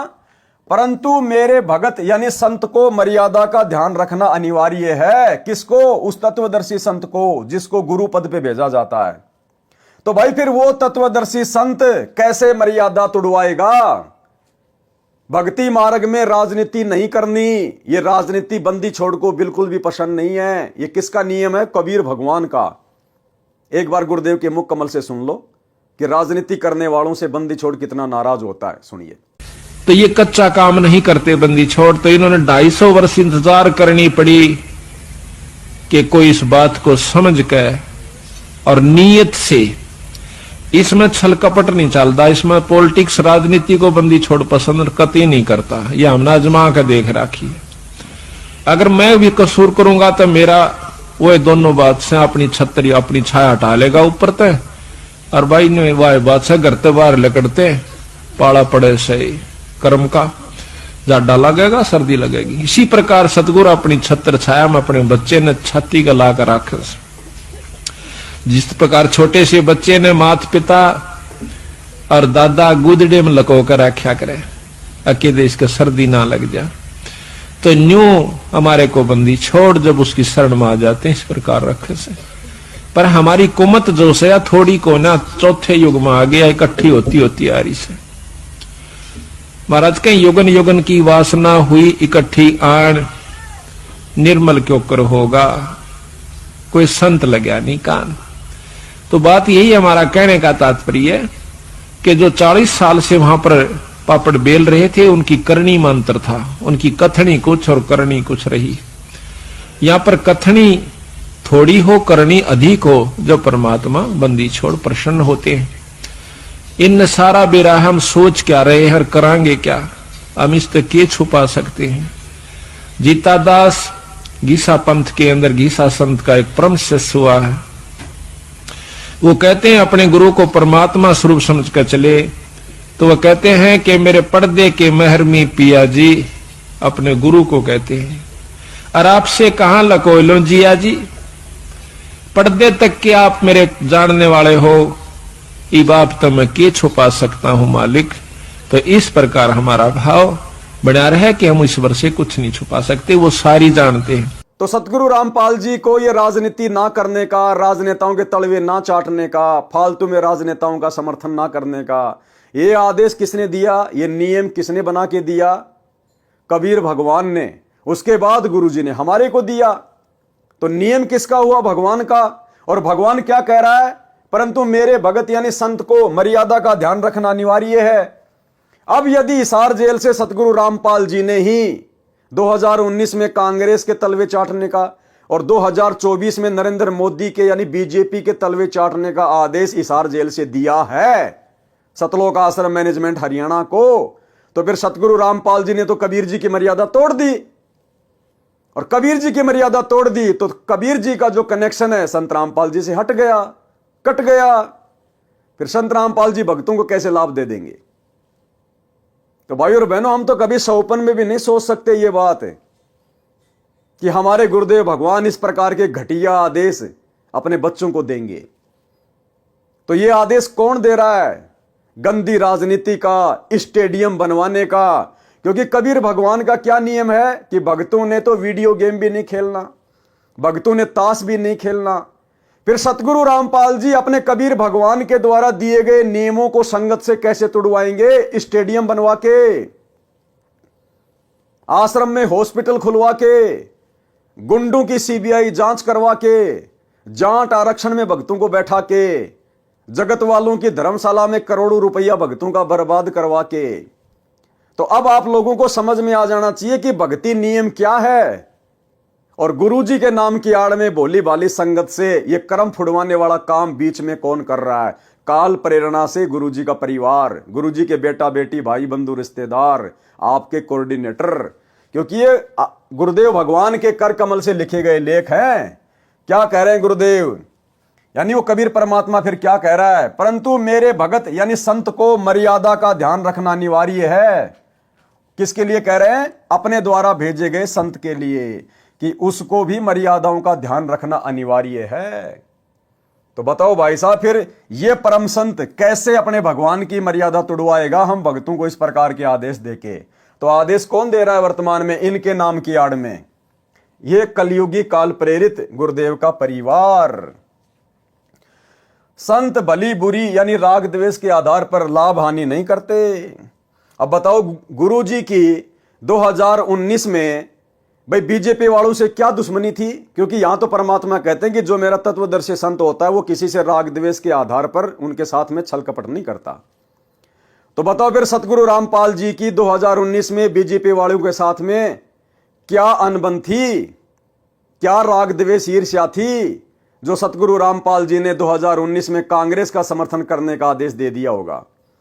और वर्तमान 2024 में कांग्रेस वालों से क्या अनबन हो गई, क्या राग द्वेष ईर्ष्या मन में आ गई, जो वर्तमान में नरेंद्र मोदी के तलवे चाटने के आदेश संगत को दे दिए? तो परमात्मा तो कह रहे हैं कि मेरा जो भेजा हुआ संत होगा वो राग द्वेष के आधार पर किसी के साथ में कुछ भी छलबल नहीं करेगा। तो बताओ फिर ये घटिया राजनीति के आदेश कौन दे रहा है वर्तमान में? भैया, काल और दयाल दोनों एक्टिव हैं, सूक्ष्म रूप में दोनों अपना खेल खेल रहे हैं। काल सतलोक आश्रम मैनेजमेंट हरियाणा के अंदर घुसा हुआ है, और सतगुरु सत्य प्रेरणा करके अपने सतसेवक बच्चों के माध्यम से संदेश से दिलवा रहे हैं। संत भली बुरी यानी राग द्वेष के आधार पर लाभ हानि नहीं करते।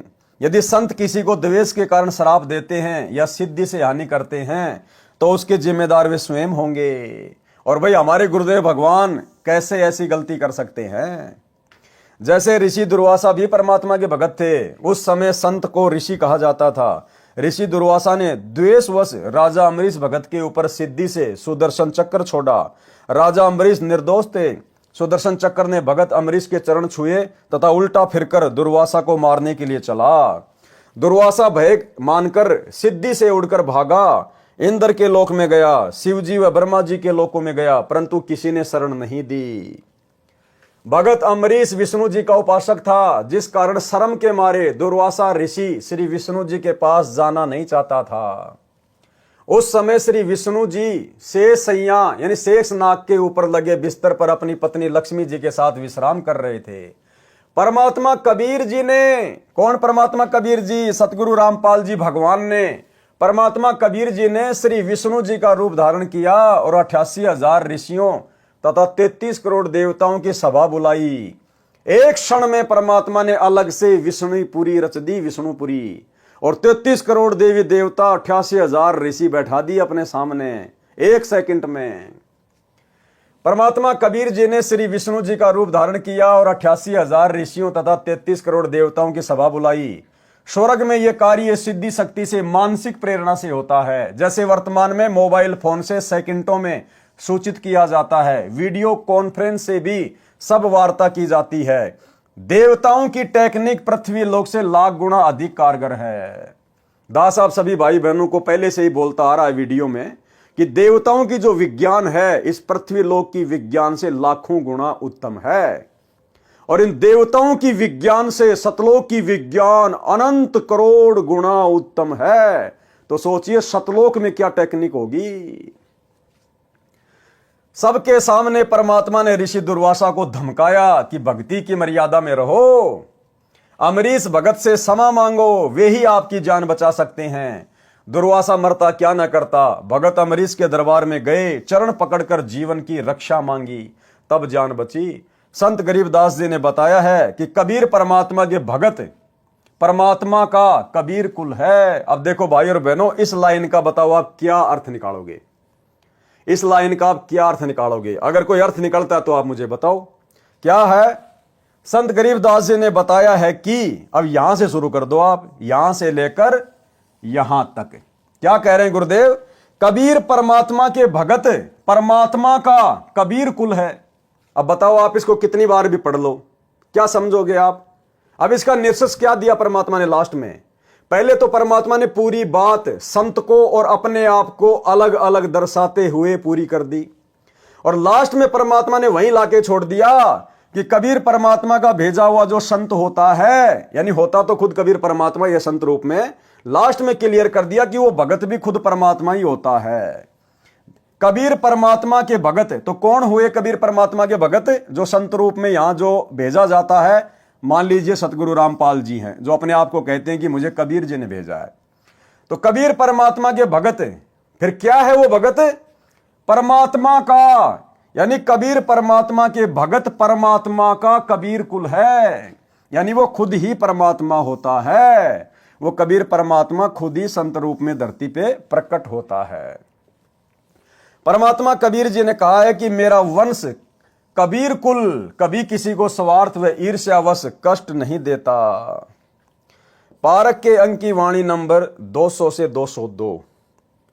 गरीब संख जीव परलोक रे, संखों उत्पत्ति ख्याल, ऐसे सुमरत संत हैं एक खिसे नहीं बाल। गरीब गर्ज इंद्र अनंत दल, बो विधि बरस्या होए, संख जीव परलोक रे, संखों उत्पत्ति जोए। गरीब इच्छा कर मारे नहीं, बिन इच्छा मर जाए, निकामी निज संत हैं जहां नहीं पाप लगाए। सरलार्थ, इंद्र की पदवी दो विधि से मिलती है, एक तो तप करने से, दूसरी धर्म यज्ञ करने से। ये तप तथा धर्म यज्ञ संत स्वभाव के जीव करते हैं।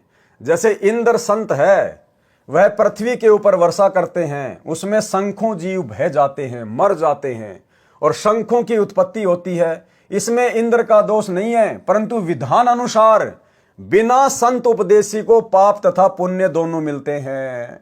इंद्र पाप का भागी भी बनता है और पुण्य का भागी भी बनता है। क्यों? क्योंकि उसको पूर्ण संत से उपदेश प्राप्त नहीं है, जिस कारण से इंद्र मृत्यु के उपरांत गधा बनता है। पुण्य स्वर्ग का राजा बनकर नष्ट कर देता है। जो सतगुरु कबीर जी के उपासक हैं, उनके लिए वाणी 202 में कहा है कि इच्छा कर मारे नहीं, बिन इच्छा मर जाए। वे निष्काम कर्म करने वाले संत होते हैं, उनको पाप नहीं लगता, क्योंकि सतगुरु की शरण में आने के बाद हमें ज्ञान हो जाता है और हम अपनी तरफ से किसी का बुरा नहीं करना चाहेंगे।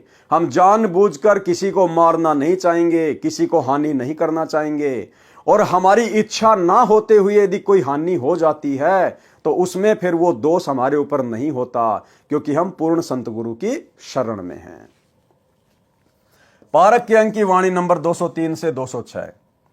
गरीब हद्दी तो छूटे नहीं, कीड़ी बदला दीन। हद्दी कौन? जो काल की हद में है, कहते हैं वो तो छूटते नहीं है। अगर कीड़ी मारी है तो उसका भी बदला देना पड़ेगा। मोहम्मद की बेगम गुश है, काट लिए अंग तीन। हजरत मोहम्मद जी के बारे में फिर समझाया गया है कि कैसे उसकी बेगम ने, उसकी औरत ने उसके शरीर के 3 अंग कटवा दिए। गरीब बरसे तरक डोबी दे, त्यारे तीनों लोक, ऐसे हरिजन संत हैं सौदा रोकम रोक।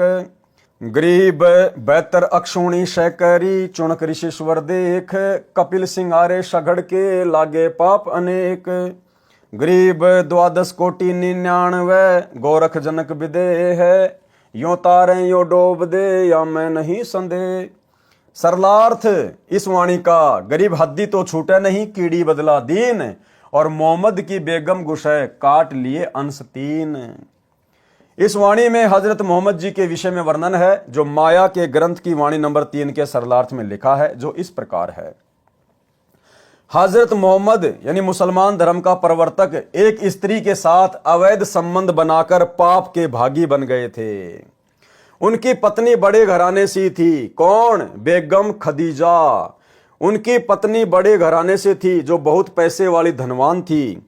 उसकी उस क्षेत्र में बहुत चलती थी। धन के प्रभाव से लोग उसकी आज्ञा का पालन करते थे। नौकर भी रखती थी। जब हजरत मोहम्मद दूर क्षेत्र में प्रचार करने जाने लगा तो उसकी पत्नी खदीजा ने कहा था कि किसी अन्य स्त्री के चक्कर में न पड़ना। यदि ये गलती की तो तेरे को सजा दी जाएगी। मोहम्मद ने शर्त स्वीकार कर ली। दूर स्थान पर मुसलमान धर्म का प्रचार करते समय आदि माया की प्रेरित सुंदर स्त्री जो विधवा थी, आदि माया के द्वारा प्रेरित सुंदर स्त्री। इसी प्रकार से जब हम त्रिकुटी पे जाएंगे तो वहां भी दुर्गा के द्वारा प्रेरित की गई जो 72 करोड़ उर्वशियां हैं वो हमें इसी प्रकार से ठगेंगी, हमारा आध्यात्मिक रूप से पतन करने का प्रयास करेंगी।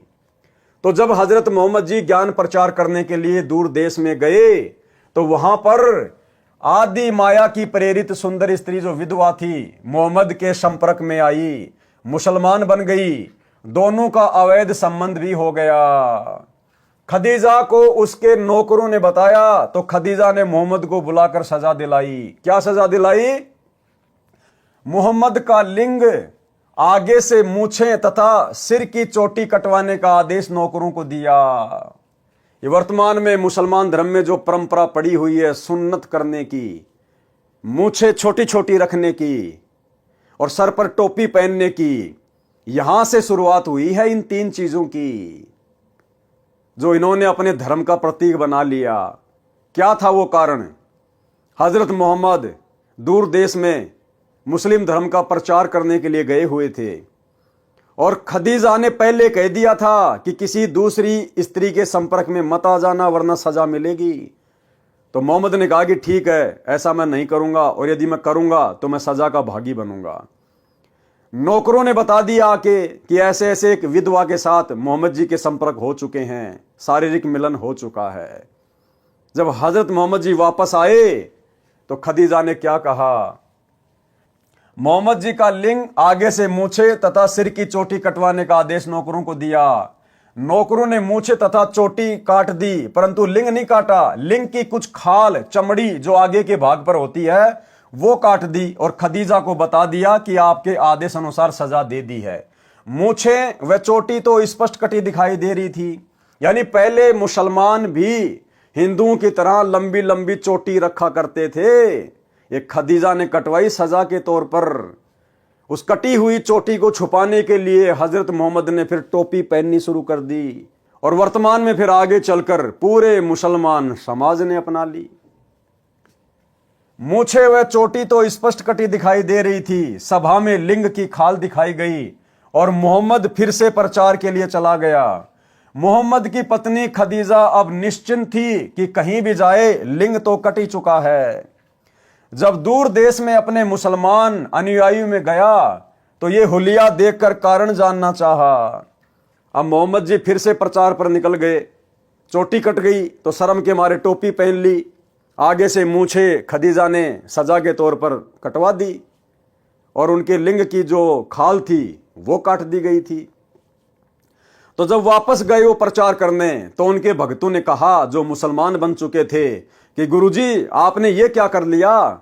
सर पर आपने टोपी क्यों पहन ली और मूछें क्यों कटवा ली गुरुजी आपने? अब हजरत मोहम्मद ने सच्चाई तो बताई नहीं बेइज्जती के डर से और ये कह दिया कि भैया ये हमारे धर्म की पहचान है, ये अल्लाह का आदेश है, जो ऐसा नहीं करेगा वो अल्लाह को प्यारा नहीं होगा, वो अल्लाह का विशेष बंदा नहीं होगा। फिर हम क्या मुसलमान हैं अगर हम इतनी भी कुर्बानी नहीं दे सकते अल्लाह के लिए। फिर धीरे धीरे आगे चलकर ये मुसलमान धर्म की निशानी बन गई। सभा में लिंग की खाल दिखाई गई और मोहम्मद फिर से प्रचार के लिए चला गया। मोहम्मद की पत्नी खदीजा अब निश्चिंत थी कि कहीं भी जाए लिंग कट चुका है। जब दूर देश में अपने मुसलमान अनुयायियों में गया तो ये हुलिया देखकर कारण जानना चाहा, तो मोहम्मद ने बताया कि हमने अपने धर्म की अलग पहचान बनानी है। जो सच्चा मुसलमान होगा वह तो अल्लाह के लिए ये 3 वस्तु तो क्या सिर भी कटा लेगा, जो नकली होगा वह ऐसा नहीं कर सकेगा। अब आपने देखना है कि अल्लाह का आदेश मानना है या नहीं। ठीक इसी प्रकार इसी फॉर्मूले पर वर्तमान में सतलोक आश्रम मैनेजमेंट हरियाणा चल रहा है। अपनी तरफ से मनमाने भक्ति विरुद्ध आदेश देगा, संगत में पीले पर्चे निकालेगा। गुरुजी का आदेश है कांग्रेस को वोट देना है, गुरुजी का आदेश है बीजेपी का वोट देना है, गुरुजी का आदेश है स्टेडियम बनाना है, जाटों का भवन बनवाना है, गुंडों की सीबीआई जांच करनी है, जाट आरक्षण का समर्थन करना है, अन्य प्रकार की बकवादें। और संगत को डराता है कि जो भगत गुरुजी का आदेश नहीं मानेगा, पीला पर्चा नहीं मानेगा, वो काई का गुरुजी का भगत है, उसके आश्रम में नो एंट्री कर दी जाएगी, उसको आश्रमों में नहीं घुसने दिया जाएगा, उसका कहीं नाम शुद्ध नहीं किया जाएगा। ये तो गुरुजी की लीला है भाई। जो गुरु वचन पे डट गए कट गए फंद 84 के। अगर हम गुरुजी के इन वचनों को नहीं मानेंगे, इन आदेशों को नहीं मानेंगे, हम काहे के भगत हैं। अब भगत बेचारे डर जाते हैं और वो फिर उन पीले पर्चों को, मनमाने आदेशों को गुरुजी का आदेश मान के फॉलो कर लेते हैं।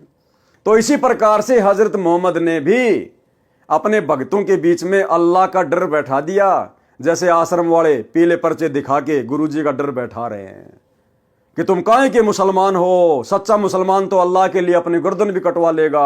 फिर चोटी कटवाना, मूंछ कटवाना और सुन्नत करवाना कौन सी बड़ी बात है। सभी मुसलमानों ने अल्लाह का आदेश समझ के कटवाना शुरू कर दिया। इसी तर्ज पे आज सतलोक आश्रम मैनेजमेंट हरियाणा चल रहा है।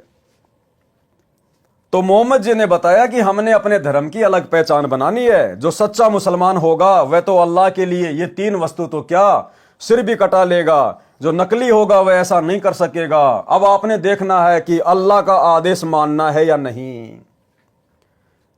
अब आपने देखना है कि अल्लाह का आदेश मानना या नहीं। ठीक यही शब्द है कि अब आपने देखना है। सतलोक आश्रम मैनेजमेंट हरियाणा का सारनामी भगत नवीन सोनीपत वाला, जिसको आश्रम में प्रधान जी कहते हैं, और महेंद्र का 1 नंबर का चमचा। और जब परमात्मा ने 7 संगतियां शुरू करवाई, संगत को ज्ञान आधार से धीरे धीरे समझवाना शुरू किया, तो इनको खलबली मच गई। 2016 की ये ऑडियो है नवीन सोनीपत वाले की। और संगत में क्या आदेश पारित कर दिया कि हमारे को गुरुजी ने कह दिया है और हमारे को गुरुजी ने लेटर में लिख के भी दे दिया है कि महेंद्र जो मेरा छोटा भाई है वो संगत में जो भी आदेश देगा वो मेरा ही आदेश माना जाएगा। और यदि महेंद्र मेरे से पूछे बिना कोई अपना आदेश देता है तो वो भी परमात्मा का ही आदेश माना जाए। तो फिर नवीन सोनीपत वाला कह रहा है कि अब आपने देखना है। यहां पर हजरत मोहम्मद जी ने कहा ना कि अब आप लोगों ने देखना है, तो नवीन सोनीपत कह रहा है कि अब आप भक्तों ने देखना है कि कमाल की तरह गुरुद्रोही बन चुके उस पवन की बातों को ज्यादा महत्व देना है या गुरुजी की बातों को महत्व देना है। हमारे लिए महेंद्र जी का आदेश गुरुजी का आदेश है, और महेंद्र जी गुरुजी से पूछे बिना भी आदेश दें तो भी हमने गुरुजी का यह आदेश मानना है। अब हमने और क्या चाहिए। यानी भाड़ में जाओ गुरुजी, भाड़ में जाओ ये ज्ञान है, भाड़ में जाओ सत्संग, बस महेंद्र जो बोल देगा वो हमारे लिए फाइनल है। यह है सतलोक आश्रम मैनेजमेंट हरियाणा के परम भक्तों का तत्व ज्ञान, सारनामी भक्तों का तत्व ज्ञान।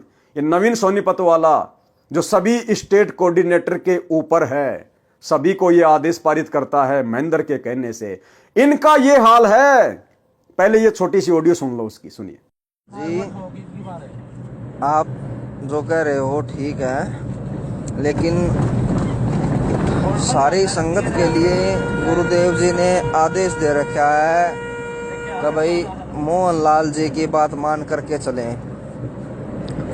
और मोहनलाल जी की बात मानना हमारे लिए गुरुदेव जी का आदेश है। उसकी बात का खंडन करना गुरुजियों के आदेश का खंडन करना है। और पवन जयपुर वाले जी मोहनलाल जी के खिलाफ मैसेज डालते जाने लग रहे हैं, जो कि गुरु मर्यादा का उल्लंघन है। अब आप लोगों ने गुरु मर्यादा को ज़्यादा रखना है या कमाल की तरह एक दूसरे भगत के ऊपर आश्रित ज़्यादा होना है, यो फैसला अब आप लोगों के हाथ में है। देख लो अब आप क्या करोगे। हमारे को गुरुजियों ने कह दिया भाई मोहनलाल जी की मान के चलो। मोहनलाल जी जो कहें हमारे लिए वो फाइनल है। और ये गुरुजियों ने लिखित में भी दे दिया था, लिखित में भी दे रखा है कि भाई मेरे आदेश को अगर मोहनलाल जी बदल दें तो भी वो मान्य होगा, और मेरे कहे बिना या मेरे से पूछे बिना मोहनलाल जी अगर कोई आदेश दें तो भी वो मान्य होगा। तो इससे ज़्यादा और क्या चाहिए अब हमारे को। गुरुजियों ने कह दिया भाई मोहनलाल जी हैं, फाइनल अथॉरिटी है। तो भाई और बहनों, अब बताओ आप, वो तो बड़ा खुश हो रहा है कि अब हमें और क्या चाहिए। भाई महेंद्र हमारा गुरु बन गया, गुरुजी से पूछे बिना भी आदेश दे सकता है, बस अब हमें और क्या चाहिए। तो ये है भाई और बहनों मनमाना आचरण है। अब महेंद्र तो कल को संगत को लेटरिन खाने का आदेश देगा, देखते हैं देखे कितने खाएंगे, देखते हैं कितने खाएंगे। ये ज्ञान आधार की भक्ति है, देखा देखी की भक्ति नहीं है। बाढ़ में जाए महेंद्र, हमने अपने गुरुजी को देख के चलना है। हम महेंद्र के सत्संग सुन के नहीं जुड़े, हमारा मोक्ष महेंद्र नहीं करेगा जो हम उस महेंद्र के आदेश मानने के लिए बाध्य हैं। हम अपने गुरुदेव के आदेश मानने के लिए बाध्य हैं, किसी और के नहीं। तो क्या कहा हजरत मोहम्मद ने, वह तो अल्लाह के लिए ये तीन वस्तु तो क्या सिर कटा लेगा, जो नकली होगा वह ऐसा नहीं कर सकेगा। अब आपने देखना है कि अल्लाह का आदेश मानना है या नहीं। तो नवीन सोनीपत वाला भी यह कह रहा कि अब आप भगतों ने देखना है कि उस पवन दास की बात माननी है या महेंद्र जी वाले आदेश मानने हैं। अब बेचारे भगत तो श्रद्धालु होते हैं, श्रद्धालु कुर्बान होते हैं। सब आदमियों ने आगे से मूछें, सिर की चोटी कटवा ली तथा लिंग के आगे से खाल भी कटवा दी, जिससे सुन्नत कहते हैं। फिर तो यह धर्म चिन्ह ही बन गया, छोटी आयु के लड़कों की सुन्नत की परंपरा पड़ गई। अब परमात्मा कहते हैं चलो भाई तुमने सुन्नत करके लड़के को तो मुसलमान बना दिया, लड़की को कैसे मुसलमान बनाओगे। अब मुसलमान धर्म में जो औरतें हैं वो तो मुसलमान है ही नहीं, क्योंकि लड़के की तो आपने सुन्नत कर दी पैदा होते ही, लड़की की कहां से सुन्नत करोगे। ना लड़की के मूछें होती हैं। अब बताओ, ना मुसलमान धर्म में लड़कियां टोपी पहनती हैं, तो मुसलमान धर्म में औरतें तो मुसलमान है ही नहीं फिर। तो ये भी इन सब की भ्रमणा है, ये मनमाना आचरण है। जो हद्दी यानी काल की हद तक की साधना करते हैं उनको तो सब पाप पुण्य भोगने पड़ते हैं। कीड़ी भी मार देते हैं तो उनका भी बदला देना पड़ता है। जैसे बारिश में असंख्यों जीव डूब दिए, नष्ट कर दिए, बारिश से असंख्यों उत्पन्न हो गए, असंख्यों को भोजन मिला, यो तारे यानी कल्याण कर देते हैं। ऐसे परमात्मा भक्तजन संत हैं। सौदा रोकम रोक यानी नगदा नगदी है, अर्थात जैसा कर्म करते हैं वैसा फल हाथों हाथ मिलता है। ऋषि चुनक ने मानधाता चक्रवर्ती राजा की बेहतर अक्षौणी सेना को सिद्धि शक्ति से निर्मित 4 पुतलियों यानी परमाणु बम जैसी घातक शक्ति से नष्ट कर दिया था, तथा कपिल मुनि ने राजा सगड़ के 60,000 पुत्रों को सिद्धि से अग्नि बाणों से मार डाला। उनको अनेकों पाप लगे। राजा जनक विदेही 12 करोड़ जीव आत्माओं को नरक से छुड़वाकर स्वर्ग ले गए। राजा जनक के पुण्य कम हुए, पुनर्जन्म श्री नानक जी के रूप में हुआ। गोरखनाथ जी ने 99 करोड़ राजाओं को ज्ञान सुनाकर राज छुड़वाकर भक्ति पर लगाया। गोरखनाथ ने 99 करोड़ राजाओं के राज छुड़वाकर, जैसे गोपीचंद भर्तरी का, ऐसे 99 करोड़ राजाओं के सतयुग से लेकर वर्तमान तक 99 करोड़ राजाओं के राज छुड़वाए। क्योंकि इनमें सिद्धियां होती हैं, ये हर युग में अपना चोला धारण कर लेते हैं। तो 99 करोड़ तो राजाओं को राज छुड़वाकर भक्ति पे लगाया, बाकी आम प्राणी और कितने होंगे। लेकिन देखो भाई और बहनों, ना मोक्ष उस गोरखनाथ का, ना उन राजाओं का। तो आप और हमारा कितना बड़ा सौभाग्य है, हमारा तो तुरंत मोक्ष। गोरखनाथ ने 99 करोड़ राजाओं को ज्ञान सुनाकर राज छुड़वाकर भक्ति पर लगाया था। अब ये बहुत सारे भगत भाई बहन 100-200 ज्ञान गंगा बांट के 2-4 भक्तों को नाम दिलवाकर अपने आप को पता नहीं क्या समझ लेते हैं। ये शिक्षा लेनी चाहिए गोरखनाथ से। 99 करोड़ तो राजाओं को, आप लोग किसी एक एमएलए को तो नाम दिलवा दो आज। अरे राजा यानी प्रधानमंत्री, राजा की तो छोड़ दो आप अपने गांव के सरपंच को तो नाम दीक्षा दिलवा दो और छुड़वा दो उससे सारे कर्म। असंभव। फिर किस बात का घमंड, किस बात का अहंकार अपने ज्ञान प्रचारक होने का। गोरखनाथ ने 99 करोड़ तो राजाओं को भक्ति पे लगाया था, परंतु मुक्ति दोनों की नहीं हुई, न गोरखनाथ की न राजाओं की। परमात्मा कबीर जी के शरण में श्री नानक जी आए, तब मोक्ष हुआ, तथा गोरखनाथ को भी सतगुरु कबीर जी मिले, उनको सतनाम दिया, वह भी मुक्त नहीं हुए हैं, क्योंकि उनसे सिद्धि से हुई प्रसिद्धि का आनंद छूटा नहीं। सारना मिला नहीं, गोरखनाथ का फिर जन्म होगा, ब्रह्मचारी रहेगा, सतयुग में 1 लाख वर्ष तक दिल्ली का राज करेगा, फिर सन्यास लेगा। तो भाई गोरखनाथ ज्यादा बड़ा या आप और हम ज्यादा बड़े? परमात्मा की शरण में आने के बाद भी, इतना सिद्धि युक्त होने के बावजूद भी गोरखनाथ का भी इस कलयुग की पिछली पीढ़ी में मोक्ष नहीं है। अभी तो वो सतयुग में जन्म लेगा, उसके बाद दिल्ली का राज करेगा 1 लाख वर्ष तक, क्योंकि सतयुग में 70-80 लाख वर्ष तक इंसान की आयु होती है। 1 लाख साल दिल्ली का राज करेगा, फिर बीच में उसको वैराग्य उत्पन्न हो जाएगा, राजपाट को छोड़ के फिर जंगल में चला जाएगा। तो गोरखनाथ बड़ा या आप और हम? इसलिए परमात्मा कहते हैं, गोरख से ज्ञानी घणे, सुखदेव जति जहान, और सीता सी बहुत भारिया, भाई संत दूर स्थान। इस सतगुरु की शरण मिलना अति दुर्लभ है, जो आज आप और हमें प्राप्त हो गई है। तो गोरखनाथ जैसे तो आप और हमारे आसपास भी नहीं हैं? और हम 2 कोड़ी के राजनेताओं की रैलियों में उनके तलवे चाटते हैं, 2 कोड़ी के राजनेताओं का समर्थन करने के लिए उसकी रैलियों में जाते हैं। तो हम भगत कहां समझ पाए अपने आप को? कहां हम अपने सतगुरु को और उनकी भक्ति को समझ पाए? परंतु भक्ति कलयुग के इस समय में ही होगी, यदि पूर्ण सतगुरु मिल गया तो, अन्यथा फिर किसी अन्य जन्म में परमात्मा कबीर जी की विशेष कृपा से ही मोक्ष मिलेगा। ऐसे तारने के उद्देश्य से भक्ति पर लगा देते हैं, समाधान पूर्ण न मिलने से सब काल जाल में ही रह जाते हैं, यह डोब देते हैं यानी नष्ट कर देते हैं। दुर्भिक्ष अर्थात अकाल का प्रकरण है। तो भाई और बहनों, आज के वीडियो में हम केवल इतना ही लेंगे, और प्रत्येक वीडियो में हमें गुरुदेव भगवान के आशीर्वाद से बहुत कुछ अध्यात्म के विषय में जानने समझने को सीखने को मिल रहा है।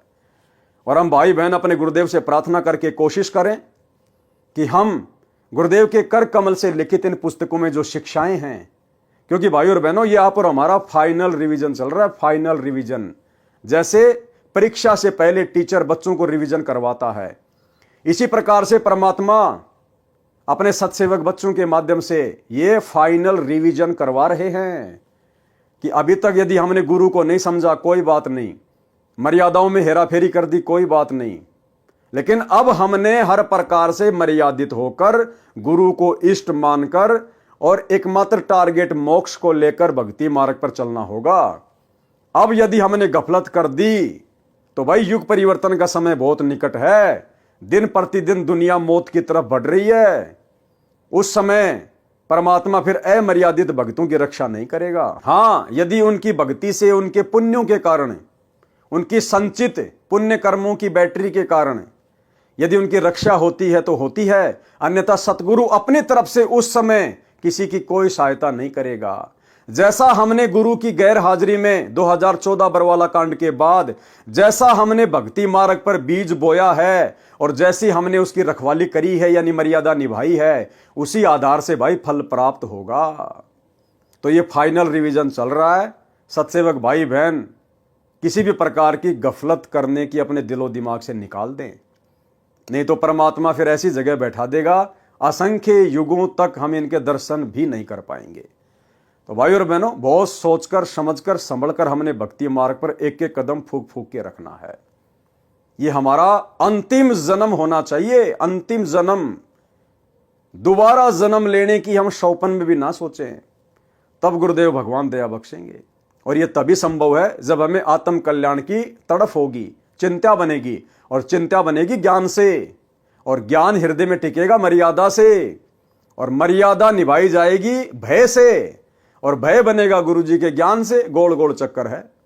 अंत में ज्ञान को आधार बनाना पड़ेगा, गुरु को इष्ट मानना ही पड़ेगा, साध संगति से जुड़ना ही पड़ेगा। अन्यथा आपके भक्ति रूपी मटके में जो छेद हो रखा है भाई, वो छेद नहीं रुकेगा साध संगति के बिना। ये पंचर तो साध संगति में ही लगेगा।